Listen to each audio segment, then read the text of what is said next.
Pronto, eu vou tentar falar devagar, de forma a conseguirem perceber-me.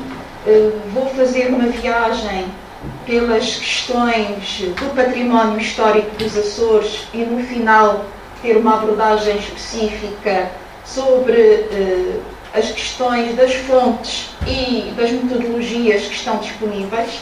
E, portanto, será mais ou menos esta linha de entendimento que irei partilhar convosco.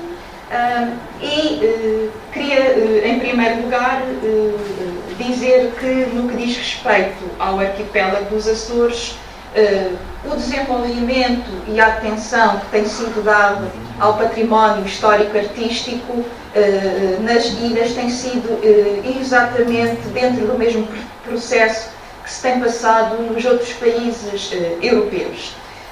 Observamos claramente, depois da Segunda Guerra Mundial também, um crescente interesse pela patrimonialização dos bens, com o desenvolvimento de algumas estruturas de museus que já vinham desde finais do século XIX, mas o elemento, digamos assim, a data que será fundamental para lançar este olhar mais forte sobre o património histórico-artístico é, sem qualquer dúvida, a democratização do país na sequência do golpe militar do 25 de abril de 1974. Portanto, a partir da segunda metade da década de 1970, há uma explosão de elementos patrimoniais e um olhar extremamente atento sobre a valorização do património dos Açores, como na Madeira e a nível nacional, e com uma expansão extremamente grande no crescimento a nível de museus, de forma a encontrar e a encaixar dentro dos museus muito do património que estava efetivamente espalhado pelo território não musealizado. E desta tentativa de incluir dentro dos museus o património histórico-artístico que era cada vez mais conhecido, faz-se nestas duas linhas que quero aqui partilhar convosco. Por um lado, é uma resposta às ameaças da globalização, portanto, este é um processo que, como eu disse, começa nos finais da década de 1970, mas que explode na década de 1990. O número de museus e de instituições ligadas à proteção da cultura tem um crescimento exponencial em toda a década de 1990 e é claramente uma reação que se vê contra este elemento da globalização e na sequência muito direta da entrada de Portugal na Comunidade Europeia em 1986 e é um instrumento, esta dinamização dos museus é um instrumento que visa a valorização de uma identidade específica da região autónoma dos Açores.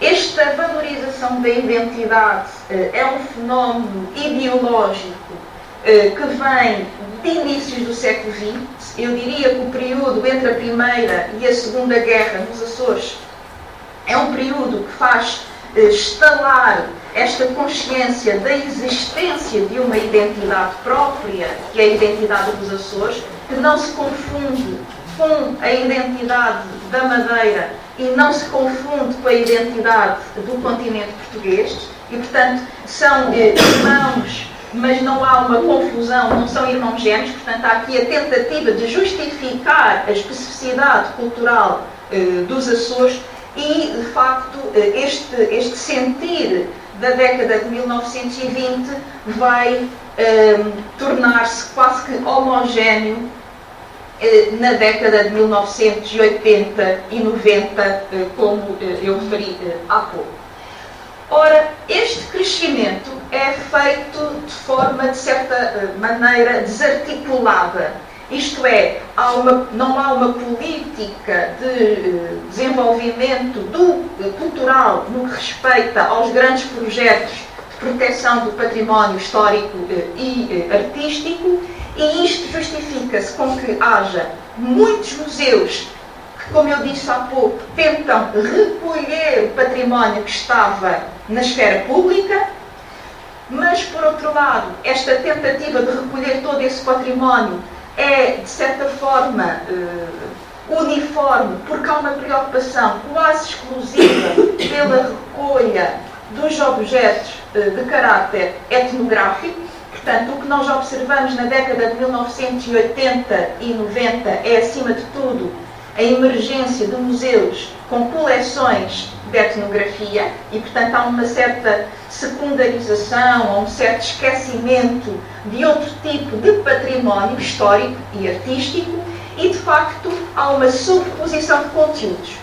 O que nós observamos é que, praticamente em todas as 9 ilhas dos Açores, com exceção da mais pequena, no Corvo, mas em quase todas as ilhas, a preocupação das entidades públicas é recolher esta etnografia e quem faria uma viagem pelas ilhas dos Açores observava nestes museus públicos praticamente e exatamente o mesmo tipo de peças, o mesmo tipo de museografia, o mesmo tipo de coleções. São as cozinhas, são as barbearias, são as sapatarias e, portanto, esta sobreposição que, de facto, ia contrário à ideia que se tinha tentado vincar na década de 1970, que era as questões da identidade específica da região dos Açores, quando, na prática, o que se observa era uma massificação da coleção museológica que os museus ofereciam.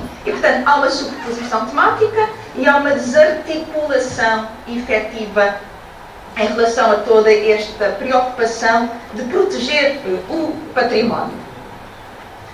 É claro que uma das grandes preocupações que a partir de então, a partir de 1990, começa a surgir é a tentativa de diversificar a leitura sobre o património e aquilo que se começa muito a notar é uma crescente valorização do posicionamento geoestratégico dos Açores e, portanto, este mapa está aqui para nós nos apercebermos da dificuldade que é de ter uma política cultural e de uma política de salvaguarda do património num arquipélago disperso por 9 ilhas, onde, mais do que a distância, porque também, não tanto a Madeira, porque tem a Madeira e o Porto Santo, mas essencialmente também nas Canárias, onde também tem um volume de ilhas, mas para além da distância e do isolamento geográfico, tem a ver com, eu diria, a agressividade do mar Atlântico, que impedia, muitas vezes, a fácil acessibilidade a algumas das ilhas, como Flores e Corvo. Ainda hoje, apesar do desenvolvimento tecnológico, por vezes a Ilha das Flores, durante 3 ou 4 meses, não consegue receber um barco para o abastecimento de combustíveis, de gás ou de outro tipo de alimentos. E, portanto, se recuarmos 20 ou 30 anos, percebemos que esta criação desta identidade insular é bastante, cada vez vai tendo uma maior importância, uma forma de olhar para o património específico. E esta dispersão por 9 ilhas é, por outro lado, tentada ser reequilibrada por este olhar, como eu disse há pouco, daquilo que mais de forma é conhecida neste mundo académico e científico, que é a relevância geoestratégica dos Açores, a importância que as ilhas, nomeadamente a Ilha Terceira, São Miguel e Faial, têm tido nesta ligação entre África, Europa e as Américas, quer a do Norte, quer a do Sul, e a década de 1990, de facto, tentou perceber como é que esta valorização do património poderia também fazer aquilo que hoje é talvez a linha de força do património, que é olhar para o território, isto é, ter uma noção de território como sendo este elemento da geografia, do isolamento, do mar, fundamental para perceber as principais características do património histórico e artístico dos Açores. E, portanto, a partir da década de 1990, a grande linha deixou de ser investir ainda nos museus de etnografia, subpostos tematicamente e desarticulados, e tem sido tentado criar museus de território, onde se tente identificar a especificidade de cada uma das ilhas, isto é, cada ilha terá certamente uma linha de força, uma ideia, uma característica que pode contribuir para se conseguir perceber a história de todo o arquipélago. Esta identidade, portanto, espelha-se num tema específico, onde aquilo que se visa é partilhar com os visitantes e com os locais aquilo que é o valor da história local e, por outro lado, criar aqui um mapa de redes, precisamente entre aquilo que é o território, a identidade, a especialidade do tema e a história local. Este processo foi, de certa forma, cada vez mais consciencializado pelos poderes locais e levou ao facto de Portugal fazer e conseguir o reconhecimento internacional através da Unesco. Como certamente saberão, os Açores têm duas áreas classificadas pela Unesco. A primeira, do Centro Histórico da Ilha Terceira, que foi classificado em 1983, precisamente quando também Portugal vai fazer a apresentação dos seus primeiros espaços e edifícios e categorias monumentais também à Unesco, e depois, mais tarde, em 2004, a paisagem da vinha da Ilha do Pico. Só para termos uma ideia, portanto, aqui estamos com a Ilha do Pico. Foi a paisagem de uma tradição ligada à prática vinícola, a produção de um vinho que vem desde o século XVI. E, portanto, temos aqui a montanha, toda esta, o que foi classificado foi esta, permitam uma expressão, esta luta heroica de uma população que, desde o século XVI, tem graves dificuldades de subsistência. Como sabem, as Ilhas dos Açores são ilhas vulcânicas e a Ilha do Pico é a ilha mais nova do ponto de vista da história geológica. E é uma ilha que, por causa dessa juventude geológica, tem um volume de basalto muito acentuado. Portanto, a ilha é claramente uma ilha negra, como é conhecida, e é uma ilha onde a pedra domina a paisagem e o território. E isto fez com que, desde o início do povoamento, nos finais do século XV, a tentativa de domesticar a terra para obter e explorar o setor primário com a agricultura fosse uma luta bastante árdua. E, portanto, se não era possível fazer o cultivo tradicional daquilo que nós designamos, que é transversal a todos os nossos arquipélagos, das ditas dietas mediterrânicas, a verdade é que o vinho foi das poucas culturas que, desde o século XVI, começou a ter sucesso. E, portanto, a vinha tornou-se um ex-libris da Ilha do Pico. A pedra, que existia de forma muito abundante, era utilizada para construir estes pequenos muros que protegiam as vinhas. E, portanto, a classificação em 2004 é um reconhecimento, de certa forma, desta dificuldade em domar a terra e a capacidade que, desde os inícios do povoamento, foi possível naturalmente avançar com esta construção. Em 2004, há uma nova... em 1983, primeiro que a paisagem vinícola da Ilha do Pico foi o batismo da classificação pela Unesco, que foi a cidade de Angra, que foi beneficiada em 1983, e, neste caso, o grande objetivo era a valorização de uma nova organização urbana, uma cidade virada para o Atlântico, e que se tentou, de facto, reconhecer o valor da Baía de Angra nas rotas, precisamente, entre Europa, África, América do Norte e América do Sul, e a valorização que os Açores, em geral, mas a Ilha Terceira e Angra em particular, tiveram nesta relação entre os novos mundos que se estavam a descobrir e, acima de tudo, a tentar dominar. Este olhar para o território, portanto, eu queria de facto fazer ênfase desta tentativa de um novo olhar sobre a paisagem neste território insular, faz com que, bastante mais recentemente, e isto é outro fenómeno bastante interessante na valorização do património histórico-artístico, é de facto o valor que se tem dado nos últimos anos à arqueologia nos Açores, principalmente nesta especificidade que é a arqueologia subaquática nas ilhas dos Açores. Atualmente estão classificados 5 parques arqueológicos e 19 sítios de interesse arqueológico. São os locais fundeados que têm menos de 100 anos na história.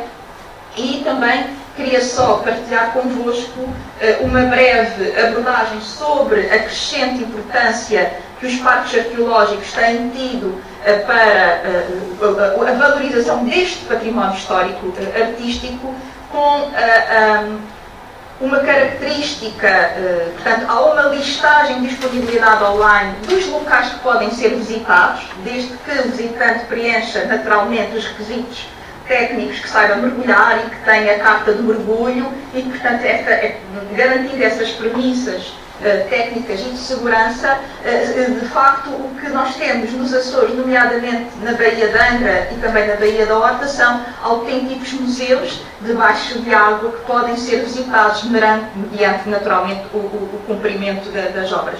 Chamava só a atenção, permitam-me este parênteses, para algo que eu acho que, do ponto de vista desta valorização do património histórico e artístico, tem sido bastante importante, que é a construção, nesta disponibilização pública, de tentativa de angariar os novos públicos, os mais novos, para esta importância deste património arqueológico, com, digamos assim, uma tentativa de criar algo apelativo para, explicando o que é, onde é que fica a Baía de Angra, o que são os vestígios arqueológicos, portanto, com um conjunto de elementos online com caráter pedagógico, com perguntas que permite, de facto, criar novos públicos para este novo património que está a ser valorizado. E uma outra linha que tem sido também valorizada do ponto de vista, utilizando as novas tecnologias, é a criação de visitas virtuais a estes novos museus.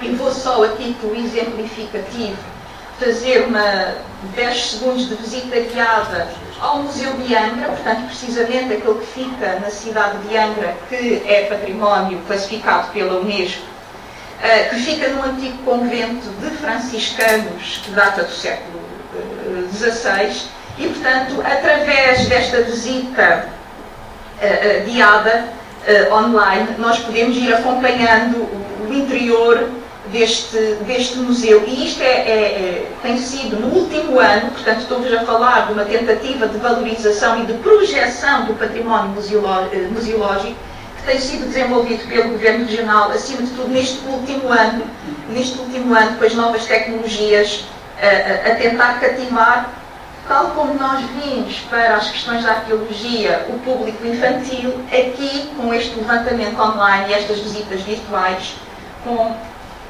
bastante...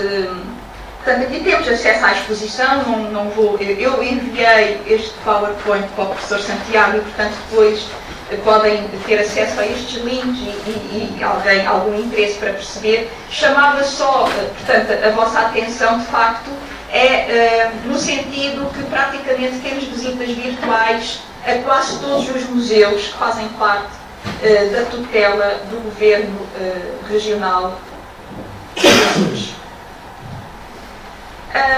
Por outro lado, também Para terminar esta minha primeira parte mais expositiva, tem havido um grande esforço para colocar fontes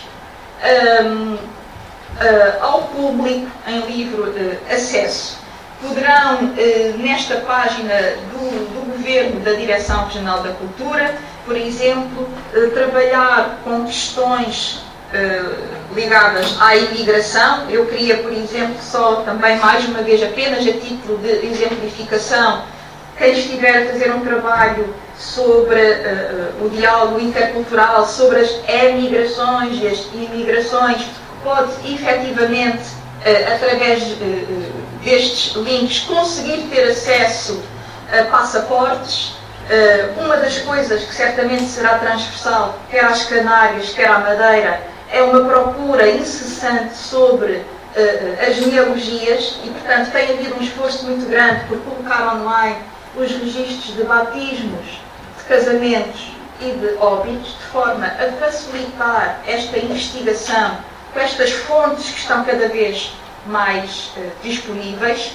E não vou explorar muito esta temática, porque certamente a minha colega Isabel Albergaria, que vai partilhar convosco as questões da arquitetura, mas tem havido também, do ponto de vista do património imóvel, um esforço bastante grande para criar quase que dois tipos de roteiros que são interessantes.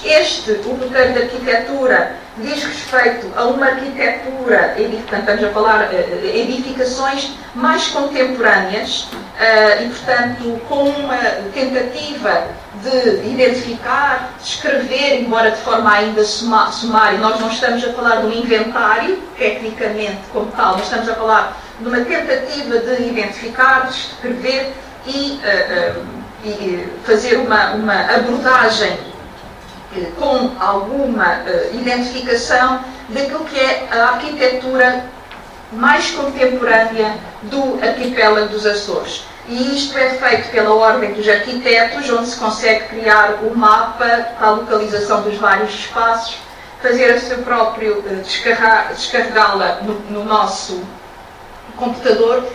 E anterior a este roteiro de arquitetura contemporânea, há também, tem vindo a ser desenvolvido desde 1990, um levantamento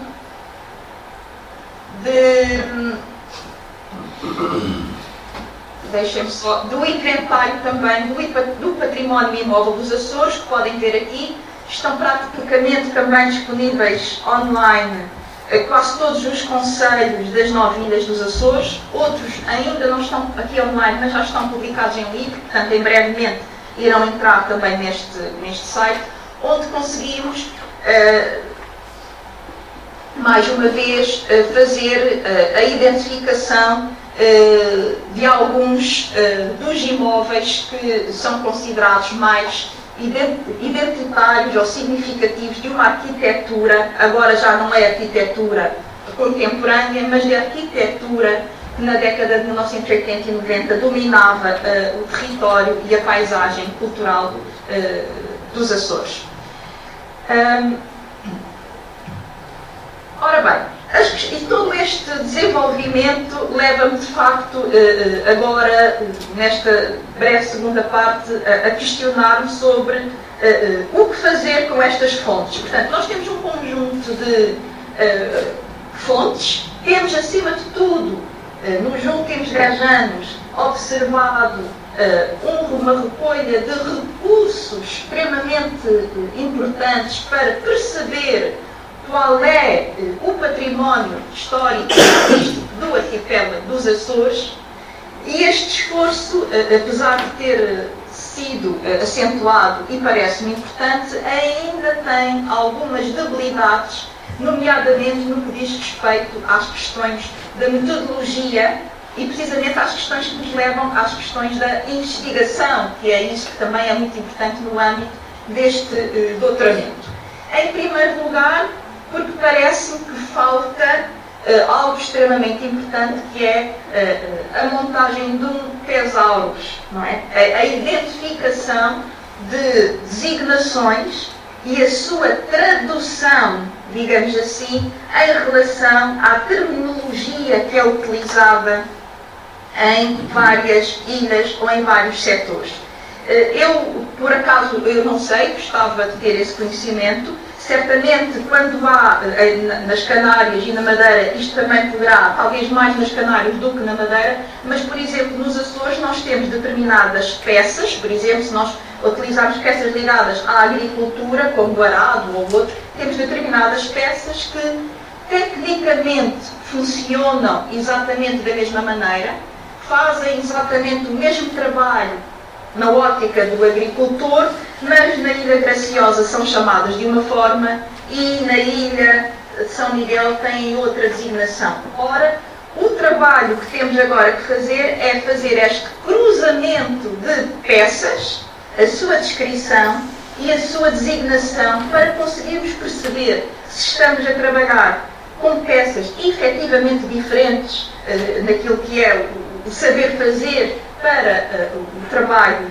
de setor primário, ou estamos a trabalhar de artifícios e de peças e de instrumentos completamente diferentes. Portanto, uma das etapas que eu chamava a atenção do ponto de vista da construção de uma metodologia de trabalho que deve ser alimentada de forma mais concisa é, de facto, promover a construção de um tesaurus que permita, de certa forma até, o que seria bastante interessante, no âmbito até deste doutoramento, construir um tesaurus dos arquipélagos atlânticos, uma vez que a matriz é a mesma, mas, de facto, não há esse trabalho de sinergia, de comparação, de descrição, que nos permita perceber exatamente de se falamos do mesmo ou falamos de disparidades.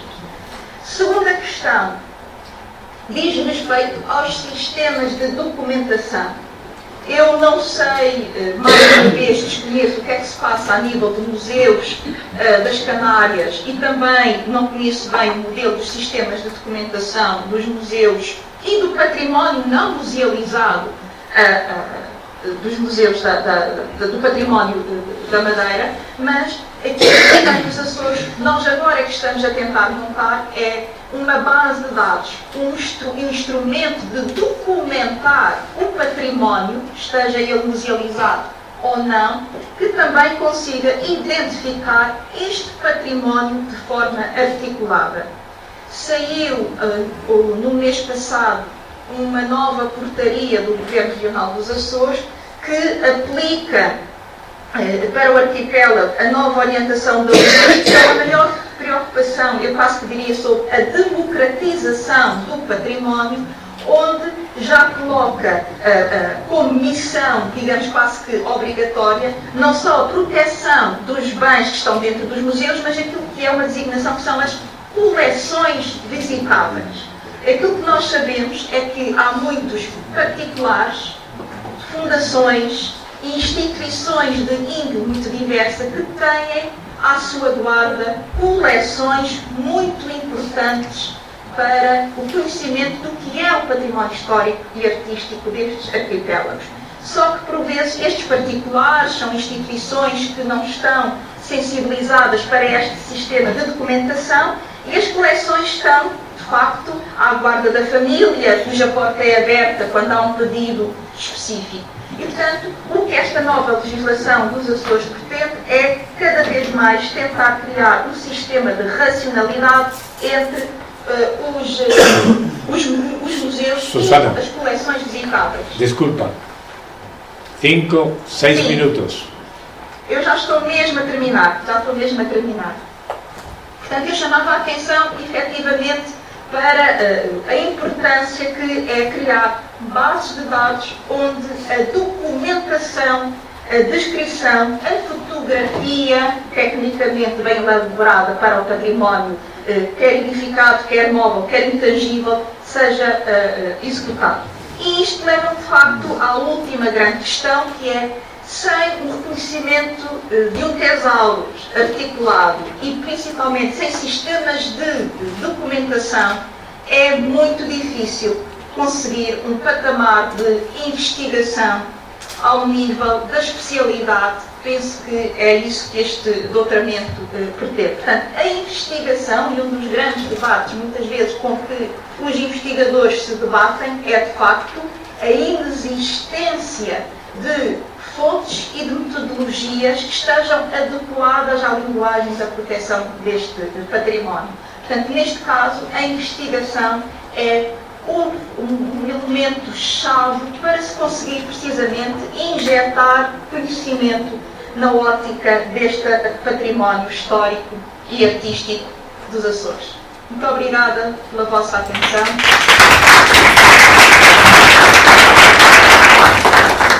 Bueno, vamos a iniciar un breve diálogo, porque llevamos ya varias horas.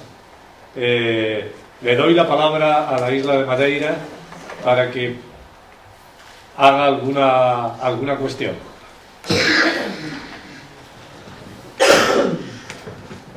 Piensen ustedes que tienen que preguntar, porque aquí han salido muchas cosas que veo que están relacionadas con ustedes.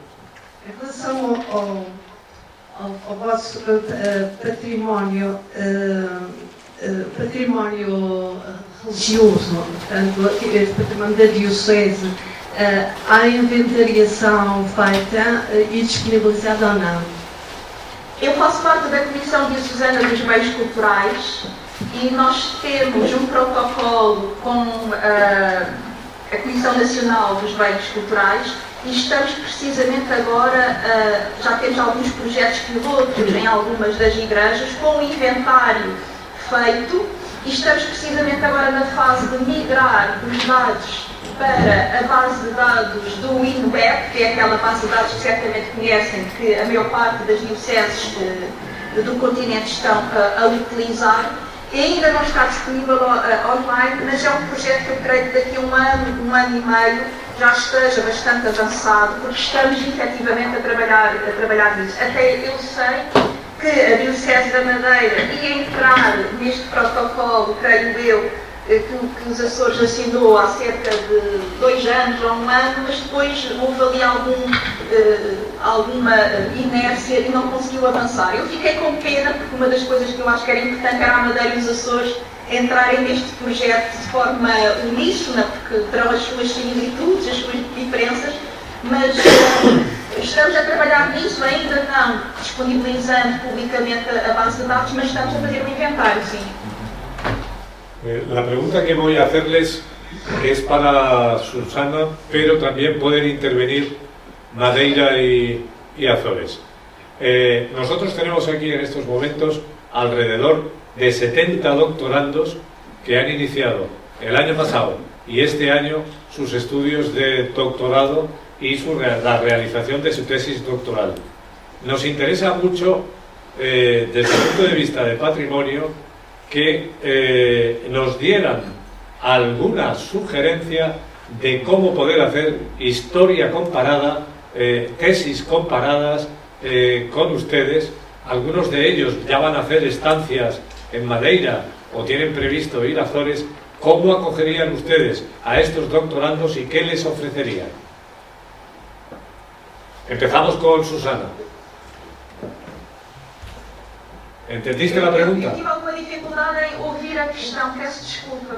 Bien, la cuestión es ¿qué ofrecen ustedes a los doctorandos de Canarias que les estamos diciendo que hagan tesis comparadas, es decir, que comparen con algún elemento de Azores o Madeira o de otros archipiélagos atlánticos en su proyecto?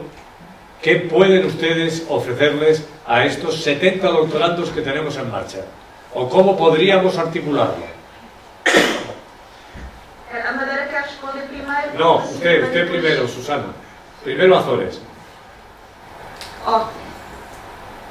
Nós, se estamos a falar do ponto de vista logístico, essas questões podem ser salvaguardadas de forma institucional. Agora, nós temos um conjunto de publicações e de fontes e de já teorização sobre as questões do levantamento que eu acho que seria bastante interessante para fazer um estudo comparativo.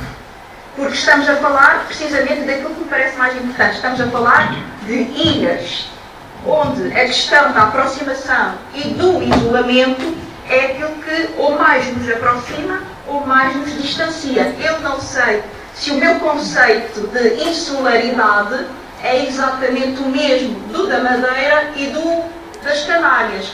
E como é que esta ideia de estar em ilhas, e nomeadamente que todos nós temos um projeto político-administrativo que nos últimos anos tem vindo a ser desenvolvido, se espelha nas questões do património. Ora, aquilo que eu penso que os Açores podem oferecer é precisamente, dentro da sua especificidade, esta ideia relacional. E este é um trabalho que nunca foi feito. Não é? E isto é um bom exemplo destas tecnologias que nos permite estar aqui em rede com Canárias, Madeira e Açores, aquilo que ainda não foi feito, e apesar da Comunidade Europeia ter programas do Interreg que aproxima estes arquipélagos, aquilo que era muito importante era ter este projeto articulado, isto é, se nós tivermos investigadores nos Açores, na Madeira e nas Canárias que trabalhem um ou dois temas e que façam este cruzamento de redes, isso parece-me bastante importante. Madeira. Pois, o acolhimento dos vossos alunos aqui, a nível institucional, está previsto, será. Agora, depende muito do tipo de apoio que se pode dar, depende muito também do tipo de interesses dos alunos e da investigação que está a ser feita. Por isso que a Susana disse, esta questão da insularidade ser, sobretudo, algo de muito relacional, eu acho que estamos cada vez mais a caminhar para isso. Quando enviei para, penso que o professor Santiago terá recebido uma bibliografia detalhada que enviei, e organizada por temas e também com os recursos disponíveis online, que isso ajudará também a ter a ideia do que é que poderão aqui encontrar, e depois é evidente que terá de ser uma coisa muito personalizada, mas de modo a que quando os alunos quiserem fazer um trabalho comparado possamos efetivamente ver o que é que já está feito nessa área aqui e onde é que se pode avançar. As fontes estão disponíveis, estamos abertos e até muito interessados nessas questões das relações entre ilhas, que nos permitem perceber melhor, no fundo, cada época e cada tema de uma maneira muito mais aberta, e não é, portanto, já lá foi o tempo em que cada um ficava virado para a sua ilha e não percebia de como eram importantes as relações entre eles e as relações internacionais. Não é? Até temos aqui, no caso da Madeira, caso de temos pintores das Canárias que se deslocaram aqui, que trabalharam aqui e há documentação sobre isso.